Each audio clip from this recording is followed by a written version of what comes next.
Hey, Chris Belote here. In today's video, this is specifically for contractors and local service businesses. So whether you're a roofer, HVAC company, plumber, foundation repair, construction company, or any other type of contractor like that, this video is going to have a lot of good, useful content for you in terms of digital marketing and advanced audience targeting that I've seen over the past 16 years in working with contractors and their digital marketing efforts.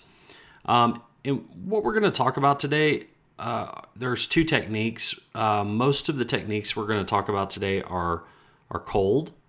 And we do have one technique that is warm. Some of these you may be familiar with, but some I've noticed when I talk with contractors and explain to them the different types of audience targeting we can do, a lot of them are in shock.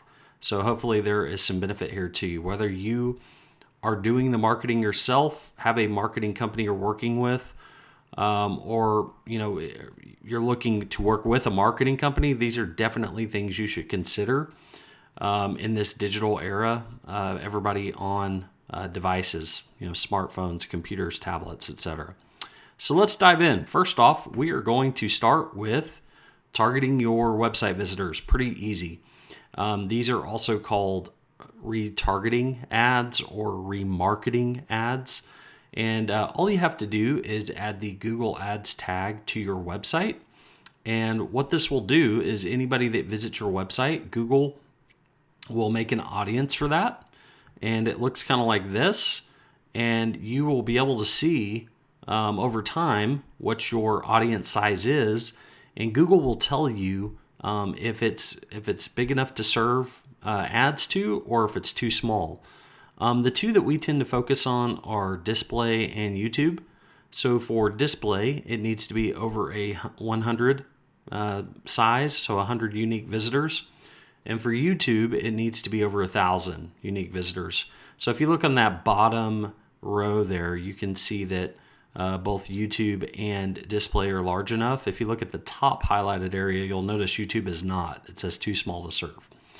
But this is, if you think about the ads that follow you around everywhere, that's what these are. These are retargeting ads. And this is kind of what it looks like in a simple way.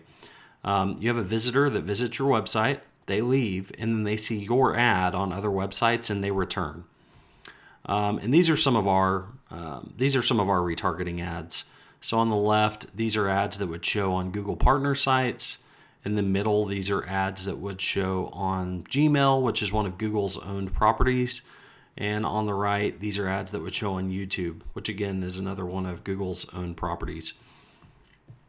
So moving on to more cold audiences or cold ways of targeting people.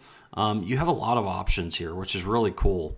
The first of which, with targeting, you could target competitor websites that have been visited. So in this example, I'm going to act like I'm a roofer, right? If I know who my roofing competitors are in my area, I'm going to add them here. So for this example, I just put xyzroofing.com, abcroofing.com, and 123roofing.com. Those are my top competitors in the area. So anyone in my area that visits those websites, I can show an ad to, right? Pretty cool.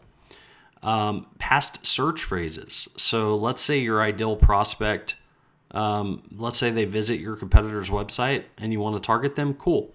Let's say your ideal prospect also in your area is also searching on Google for roofing companies or roofing or metal roofing, roofing contractors, etc. You could target them based on what they search too, which is awesome. You can target people, and this is especially important for most contractors we work with. Are they a homeowner or a renter? In most instances, you want to target homeowners. So you can definitely do that as a contractor. You can target homeowners, which you can see here on this image. You could target people based on their gender, age, parental status, or household income. For most of the ads that we do, we tend to target people over 25. We leave most of these checked, but we tend to target people over 25 and top 50% household income. So a lot of times we'll remove the lower 50%. for household income, and then we'll remove 18 to 24 in the age. I would recommend leaving unknown checked, because obviously if somebody is an ideal candidate, but for whatever reason Google does not have data on them, then they're going to be known as unknown. So always leave unknown checked. Really cool targeting here. These are called in-market audiences. So you can actually target people that are in the market for your services based on their behavior online. Continuing with this example, we can actually target people that are in the market for roofing services. And where this really becomes powerful is when you make a combined audience segment. And what that is so everything that we've gone through, we can actually say, okay, they have to be a homeowner. They have to be in the market for roofing services. And they've either had to have visited my competitors' websites or searched for roofing companies or roofing, or whatever search phrases people would search for your services. So this is very powerful. You can target people with ads based on these.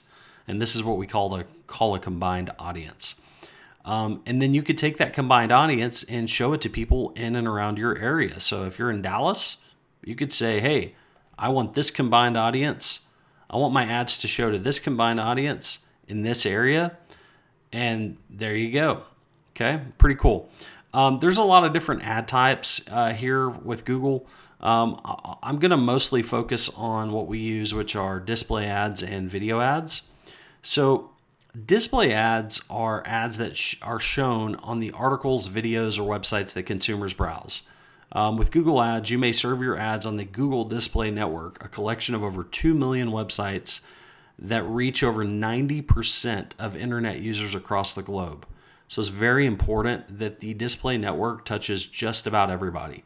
And this could be Google partner sites, right? So think about news websites, car websites, informational websites. All different types of websites use our Google partners. And then you have Google-owned properties like YouTube and Gmail. And then so moving over to video with YouTube ads specifically, these are the different type of ads you can do. We tend to focus on the skippable video ads or skippable in-stream ads. And that's kind of what they look like. I'm sure if you've been on YouTube, you've seen them, where it'll show you're watching a video and then all of a sudden an ad pops up. It shows the ad for 5 seconds, and then you have the ability to click skip ad on the right. But what's beautiful about these ads, and this is actually from Google's support website, how will I be charged? And if you read this, with CPV bidding, which is cost per view, you pay when a viewer watches 30 seconds of your video, or the full duration of the video if it's shorter than 30 seconds, or interacts with your video, whichever comes first. So what does this mean for you if you're doing YouTube video ads, specifically the skippable in-stream ads? You get free branding if they click skip ad or don't click on your ad to get more info. And this is one of our secret weapons that just a lot of people do not know about.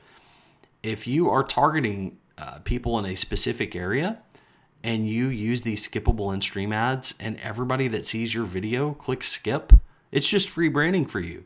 It's beautiful. Last thing I'm going to leave you with here is I constantly talking with contractors that are still using traditional forms of marketing. And in no way am I saying that traditional forms of marketing don't work. I have a lot of successful customers that use flyers and other forms of traditional marketing that have worked well for their company. But one that I still to this day just cannot get on board with are highway billboards. I honestly think highway billboards, yes, if you have money to just burn or throw away and you want your branding out there, go for it. But I would urge you to, instead of investing thousands in billboards and being locked into a long-term contract, and then obviously the billboard's fixed, right? You can't just go in and make changes whenever you want. I would urge you to try doing some of these ads. And why? Why would I urge you to do that?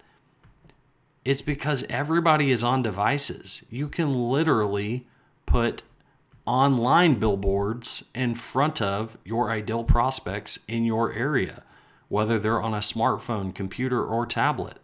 Look around. When you go to dinner or when you go out somewhere, when you get a service done. What are most people doing? They're looking down at a device.